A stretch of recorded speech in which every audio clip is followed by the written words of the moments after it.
Newer is always better. We see where the market is going. Let's get there first. It's 2024, therefore we should. I want to trade up for the latest version. It's better to be an early adopter than a laggard. All the kids are into this, therefore we should be too. It's time to leave the old school behind and move into the future. The latest research in the field says, come on, you need to get on the right side of history. If you have said any of those phrases, or at least thought of them, you probably don't know it, but you are Hegelian. This morning, for this week and just next week, thankfully for you, only for 2 weeks, I'll be up here doing a very brief series that we're calling What Lies Beneath? Hidden Ideas That Are Running Our Lives. As Andrew said, I teach at the Fresno Pacific Biblical Seminary, and I actually teach a course to master's degree students that's kind of a mini history of ideas.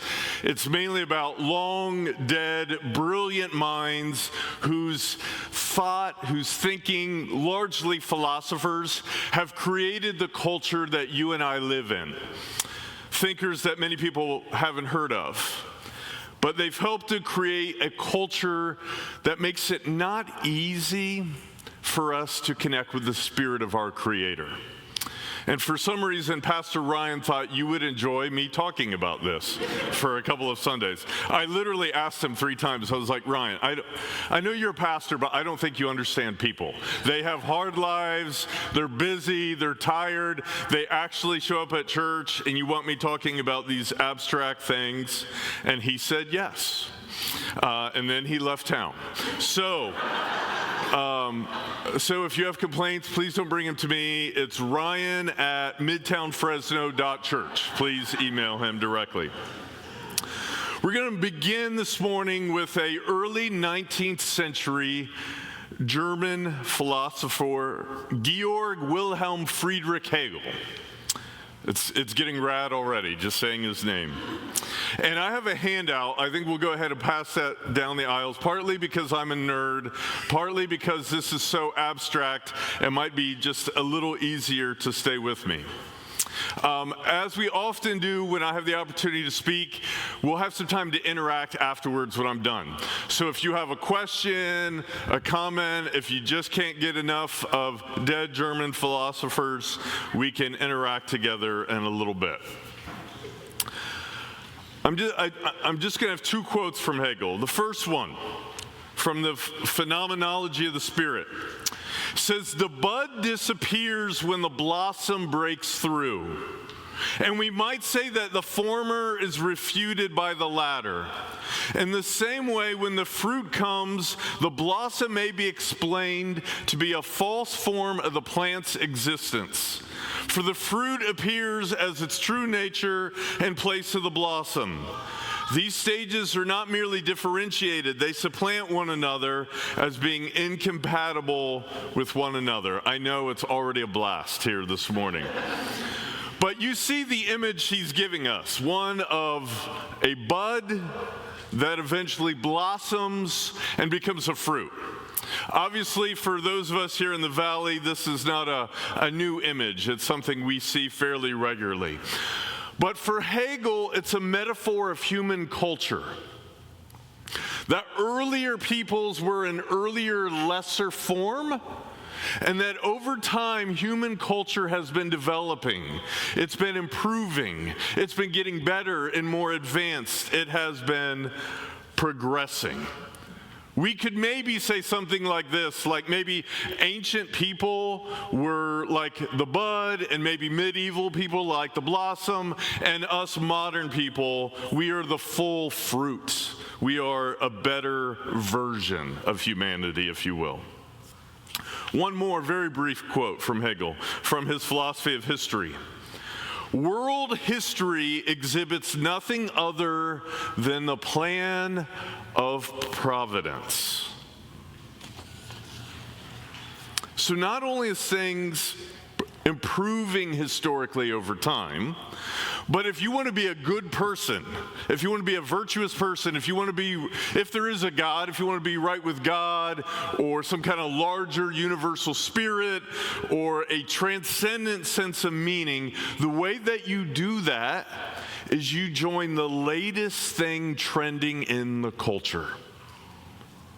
Because if there is something like a God or a higher power, this being is showing up in all the new things that happen in our world, and the latest advancements in history or within our culture. And maybe you've never heard of Hegel, but all of us contemporary modern people are Hegelians unless you are Amish. We tend to be, as modern contemporary people, by definition, to believe in progress. Part of what it means to be modern is to say all the stuff from the past, ancient history, earlier times, pre-modern times, 100 years ago, that's all irrelevant to our lives now. We know better, we are better people, that's the past. At best, they were ignorant. At worst, they were terrible people. We are further along. All of us would say, I'd rather live in 2024 than 1944, or 1244, or 644 BCE. Newer is always better. And in many ways, there are lots of newer things that are better that we have to be thankful for. Thank God that if we find a solitary older woman, we don't think she's a witch and drown her. Thank God.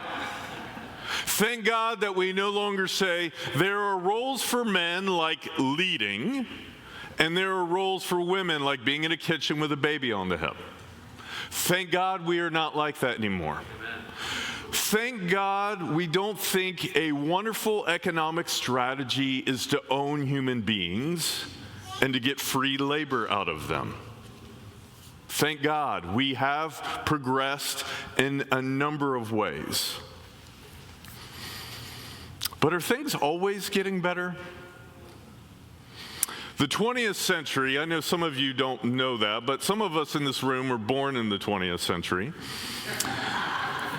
was the bloodiest by far in human history. 85 million people were killed in the two world wars. And it is literally estimated that up to 148 million people were killed in the Soviet Union or China due to communism. I'm thankful that we no longer think it's a good idea to own people. I'm thankful that girls are free to become everything they can be. But are we sure that everything is getting better? That we're advanced in all ways? I mean, what about our relationships today compared to even 50 years ago? It's estimated that 1 out of 3 Americans, that's a lot, 1 out of 3 Americans are so lonely they are saying it is impacting their life. 50%, 1 out of 2, of all babies born today are born to unmarried parents. 50%, half, of 18 to 24-year-olds are somewhere between mildly and severely depressed. Half of 18 to 24-year-olds. Are we advancing in every way? Now, I want to be clear. If you fit one of those statistics, I'm not trying to shame you. They all are in my family and my experience too. We are all kind of struggling and suffering in our culture together. But is everything progressing? Is everything getting better? Is what's new certainly improved from the past all the time? Many of you would know the famed music producer, Rick Rubin. You would know his name. He's helped everyone from Public Enemy to Metallica to Shakira, and brought out the best of them. But when he's asked for advice of would-be songwriters, he's worked with the best across all sorts of genres. Here's what he says. He's like, don't pay attention to all the latest music. Don't spend your time on whatever just dropped on Vivo. Instead, go Google one of those Rolling Stone lists, they put them out occasionally, of like the 500 greatest rock songs of all time. He would say there's a tradition here. There's a tradition of popular music. And over time, we've figured out what's really good. Go listen to the older stuff, not what's coming out this month, but the older stuff. Listen to it. Submerge yourself in it, submit to it, not what's new on Spotify, because these have been proven over time, and they will guide you in the writing process. Jani Lane was the frontman for Warrant, the 80s hair band, and in August of 1990, right now, way back when, he had a top 10 song called Cherry Pie. It was all the rage. But listen to what he said before his death in 2011. He said, I hate that song. I had no intention of writing that song. The record was done, but a record executive called and said, I don't hear the single. I need a single like Love in an Elevator. Some of you remember Aerosmith from the late 80s. I need something like that. So that night I wrote Cherry Pie. I sent it to him. And all of a sudden the album is called Cherry Pie. I'm doing cherry pie eating contests. The single is Cherry Pie. My legacy is Cherry Pie. Everything about me is Cherry Pie. I'm the Cherry Pie guy. I could shoot myself in the effing head for writing that song. It certainly was a hit in the summer of 1990, but let's say the critics haven't been too kind to it over the years. You see the difference of these two approaches. Reuben is saying a serious artist who wants their work to last does not simply live in the present now. They intentionally look at the past to find the best and to learn from that tradition. Yes, artists who are long dead and gone. Janis Joplin, Jimi Hendrix, Jim Morrison. People still stream them today. Steep yourself in them and then just figure out what that looks like now. Where Jani Lane was kind of forced into seeking the moment or what was trending in 1990 and then was filled with regret. I'm going to go to Jesus now in Matthew 5. Said, do not think that I have come to abolish the law or the prophets. I have not come to abolish them, but to fulfill them. For truly I tell you, until heaven and earth disappear, not the smallest letter, not the least stroke of a pen will by any means disappear from the law until everything is accomplished. Therefore, anyone who sets aside one of the least of these commands and teaches others accordingly will be called least in the kingdom of heaven. But whoever practices and teaches these commands will be called great in the kingdom of heaven. I don't think Jesus was a Hegelian. He's saying all of the best revelation from the Spirit from the past, I'm not getting rid of any of it at all. Anyone who does doesn't get it. But I am seeking to fulfill it, or I'm seeking to live the best of it in our current world. Again, there are lots of terrible things in the past, bad ideas that I'm glad we have moved on from. I mean, one common one, if you struggle with anxiety or have a fussy baby, for a long time people said, well, you just need some opium. That'll take care of everything. Calm your nerves, help the baby calm down. Or it wasn't that long ago, some of you remember, it wasn't that long ago in our lifetime when people thought, you know what will promote mutual understanding and tolerance and bring peace to our world? Let's give everyone smartphones and get them online. If we do that, we will all come together and unify. And then obviously there's even bigger, terrible ideas. Like, you know how we could help people around the world? We should move into their land and take over. We will make some money and we will kind of help them join with the future.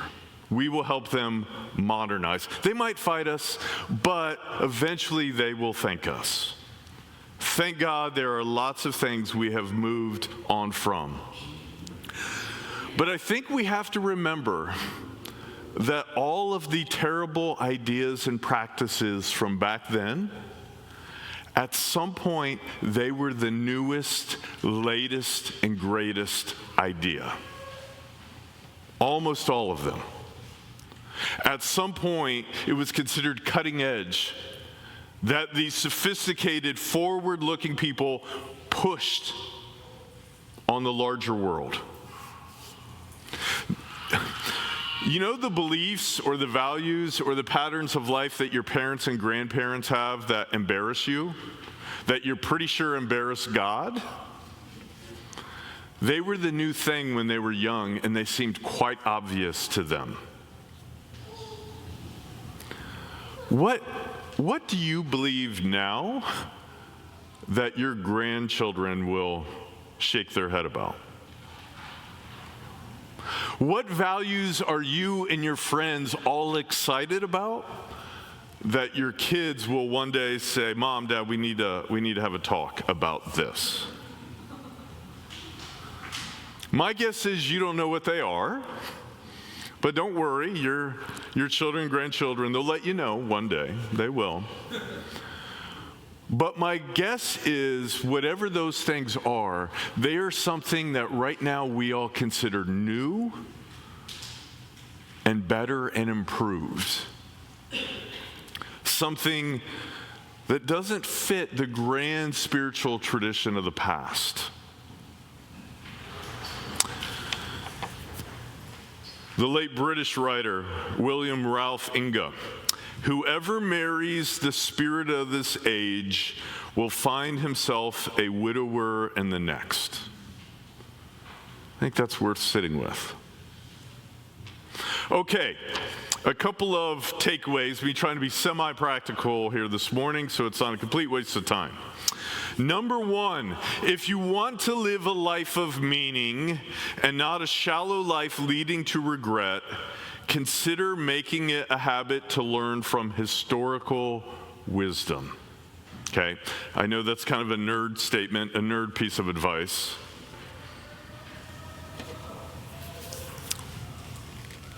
But consider it. There's a business consultant out of Chicago that I follow a little bit. He claims to be the most expensive business consultant in the world. I don't know if it's true. Only works with CEOs. But if you're a CEO working with him, he puts some limitations on your life. And the first one, he says, until noon, every day, 7 days a week, nothing electronic. No email, no computer, no checking your phone, certainly no social media. But he also says before noon every day, you have to read something pre-Gutenberg, pre the printing press. That was invented in 1440. His common statement is, got a new problem, you should read an old book. Now, why is he saying this? Well, if anything was pre-Gutenberg and we still have it, it's been proven to be of immense value. Way back then, somebody wasn't quickly putting out a blog post. Everything is written by hand. But even more than that, if other people liked it, they made all the copies of it by hand. If people are doing that and centuries later it's still in print, it probably has some universal appeal across time, across cultures. He says if it was relevant 1,000 years ago and it's still in print, it'll be relevant 1,000 years from now. Are you sure you could say that about your favorite YouTuber or podcaster? People will be listening to them 1,000 years from now. Now, this is not just corporate leaders, obviously, who could benefit from this, but the people that shaped our world in a positive way historically. John Wesley was the major church leader of the 1700s that was adamantly anti-slavery and pro-women in church leadership at a time when it was not cool at all. Where did he get that? He was not reading theology from his peers, but the Eastern fathers and mothers from 1,500 years before.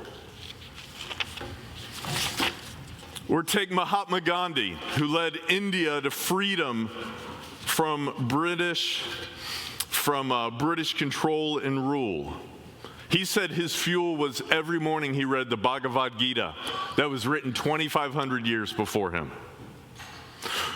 Martin Luther King Jr., when he was interviewed shortly before his death, he said if he had one book other than the Bible that he could have the rest of his life if he was trapped on a desert island, it would be Plato's Republic, which was written 400 years before Jesus. I've listed some old books on that handout. These are ones that literally in a couple classes, I let students pick, but I make them read one or two of those. Maybe you could benefit from them also. I want to read the one quote from Lewis here that I think is really interesting, mid-20th century British writer. If one has to choose between reading the new books and reading the old, one must choose the old. Not because they are necessarily better, but because they contain precisely those truths of which our own age is neglectful. Does our age, this moment, have lots of strengths? Of course. Part of the benefits of being modern is we have a proper respect for the individual. We don't all think we should all be the same, and we recognize we're different. We have certainly not perfect, but historically speaking, a much better sense of larger tolerance. For most people who ever lived, they would never meet someone of a different ethnic background than him. Or if someone had a different religion, the first thought would be, we should probably kill them. Thankfully, we do not live in that world anymore. But we benefit from this. We already have this being alive right now. But if there are problems or questions or struggles you regularly face that you're not finding answers to, they might just be in those old books. Because people in the past lived in a different world with a different culture, with different insights than we have. Something to consider. Number 2, to live meaningfully, we will seek to learn from historical wisdom and follow its spirit in our own cultural context. Imitating the past too literally is to miss it, to miss the point. I know you know people who talk about the past all the time and you don't like them. I know that you know people who always say we should go back. We should be like that again. There is no going back. Cultures never go back. We all know people who constantly live in the past and we don't feel like it's helping them, let alone us. And I want to be clear, what I am not suggesting today is that we try to go back to something, but we learn from other things to live the best essence of it in our culture right now. This is what I think Jesus was getting at in Matthew 5. Again, 17 again.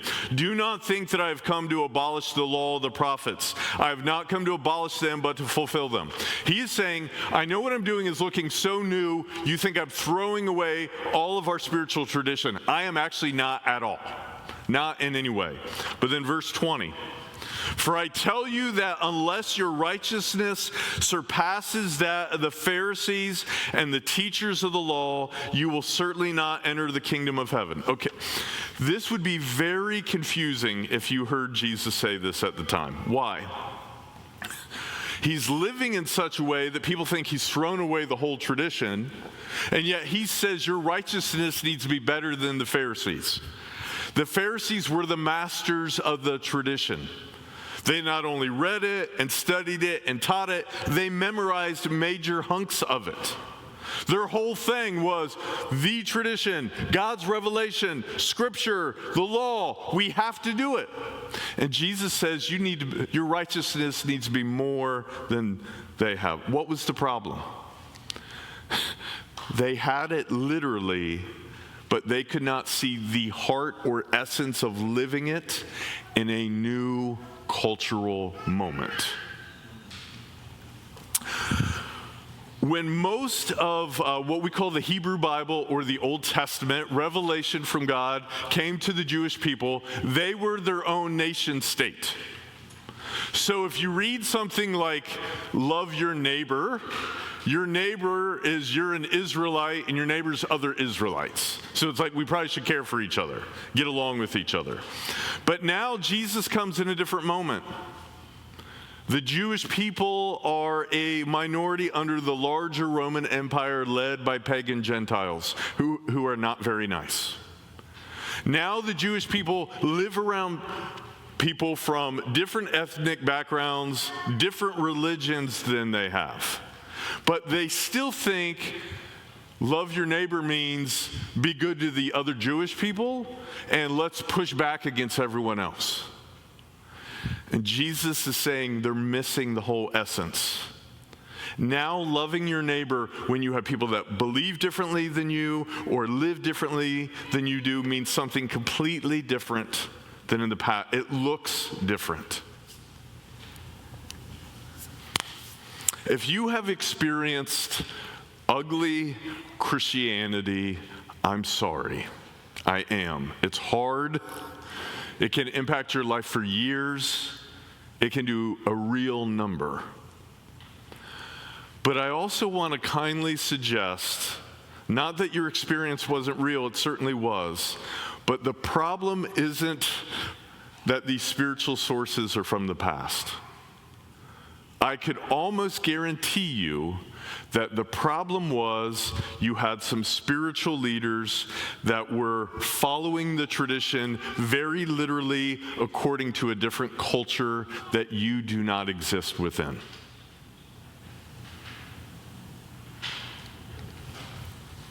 It's very different.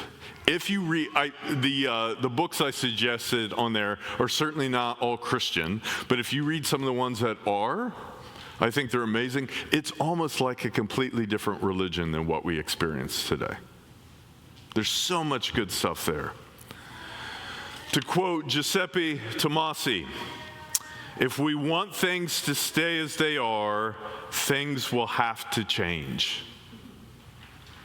Jesus not only understood this, he taught it. This is what Matthew 16 means when he says, when evening comes, you say it will be fair weather, for the sky is red. And in the morning, today it will be stormy, for the sky is red and overcast. You know how to interpret the appearance of the sky, but you cannot interpret the signs of the times. What is Jesus saying? Part of living in the Spirit is immersing in the great tradition of how God's revealed himself historically, and part of it is understanding the moment or context you are in and living the Spirit appropriately right here. And then number 3, to live meaningfully, we will seek to learn from historical wisdom and follow its spirit in our own cultural context. But this means we will be somewhat different from our peers and not always liked. Just a couple of the words from Jesus, you know them, but I think we sometimes need reminded of them. Matthew 7, enter through the narrow gate, for wide is the gate and broad is the road that leads to destruction, and many enter through it. But small is the gate and narrow the road that leads to life, and only few find it. Jesus says right out, if you're like most everyone else, it's probably not going to go well for you. Matthew 5. Happy are you when people insult you and harass you and speak all kinds of bad and false things about you, all because of me. Be full of joy and be glad, because you have a great reward in heaven. In the same way, people harass the prophets who came before you. What's he saying?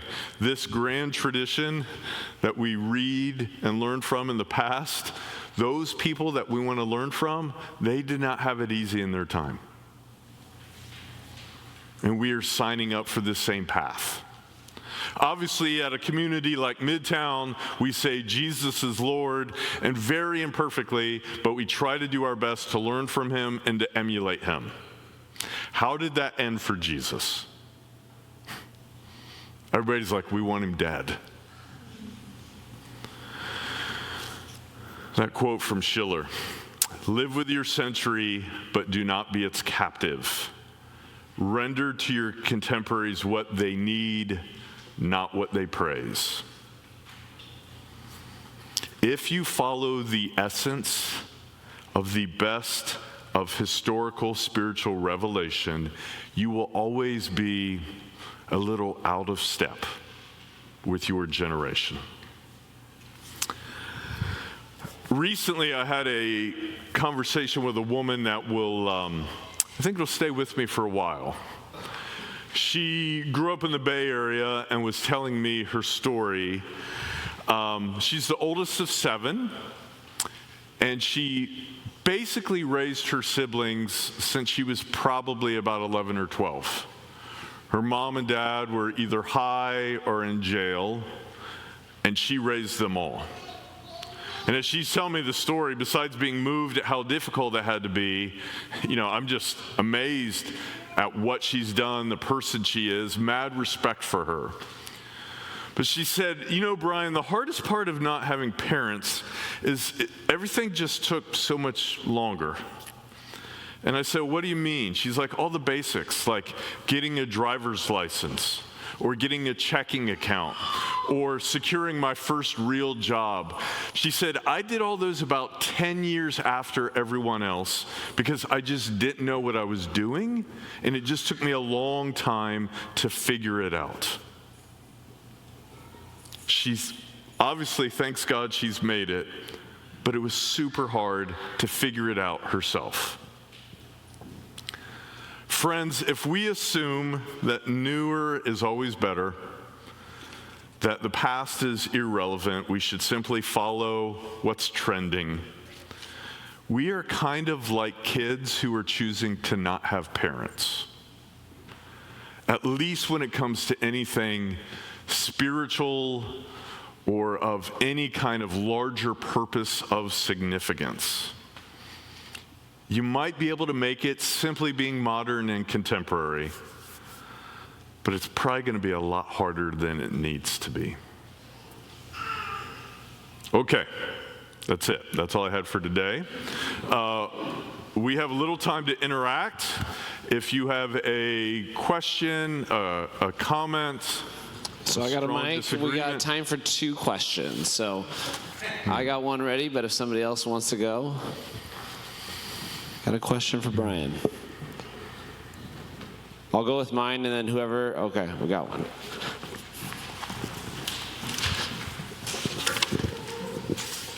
I'll hold the mic here. So I'm assuming these are all like great books. Which one would you recommend? Any of them. They're all great. Give me one. Well, you said some of them. I don't have the list. I don't have the list in front of me. Okay, all right, here it is. Well, I mean, it depends on what you're looking for. I mean, they're all different. Epictetus is You're asking a professor to tell you what his favorite book is? Yeah. That's really hard. Well, just a couple of things. Epictetus was a former slave who became a Stoic philosopher. It's brilliant. The Analects, they're kind of like Proverbs from Confucius. They're pretty easy to immediately get a hold of. I can't get enough of Plato, so I'm always going to recommend Plato. And the Phaedo and the Seventh Letter are pretty relatively small. I mean, they're all great. I think, Brian, as I was hearing you, I think our culture moves so fast. So like, there'll be like terms that you have to learn to speak the right term now, or else you got it wrong, right? So the like pace at which culture is moving wants you to adopt a new ideology, philosophy, and the pressure that, at least like I feel the pressure at times to be like, I got to be all about this thing. How do you slow down that pressure to adopt because you want to fit in. I want to like know the new thing. I want to know and understand it. And how to be more skeptical. Like, how do you slow that down? Okay, a couple of things. One, get older. It gets harder and harder to kind of stay up with things, so that will just happen naturally. It's already happening. Okay. But I could give another talk on this, I won't.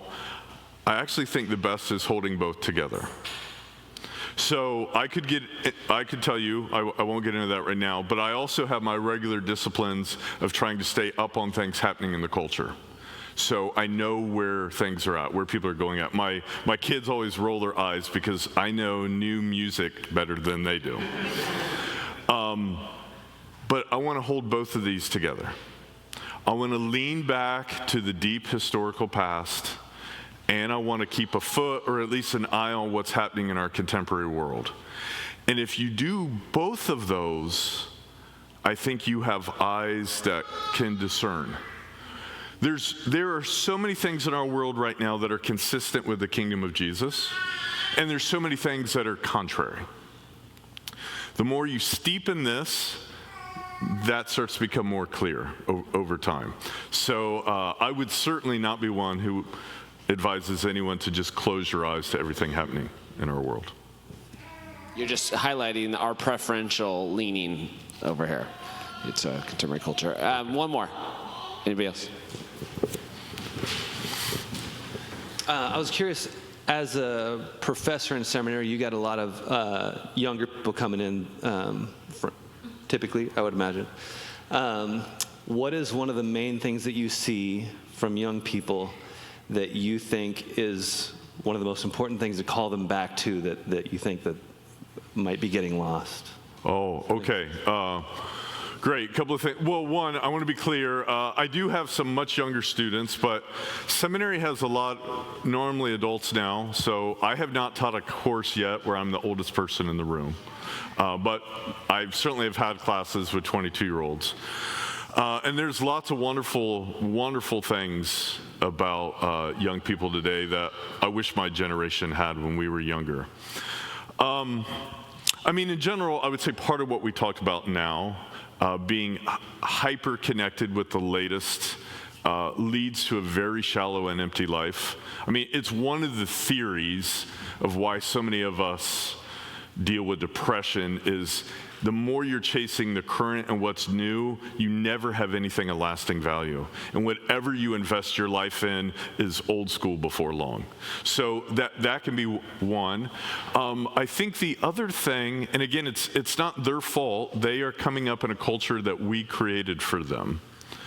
I don't think we're designed to be hyper-focused on our interior feelings and thoughts.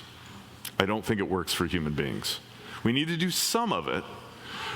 Those of us who are middle-aged, it's probably benefited us. We've created a world for younger people where they are constantly doing this all the time, all the time, all the time. And it makes it very hard to function in a broken world that will never be okay with how we feel inwardly. Will you all thank Brian?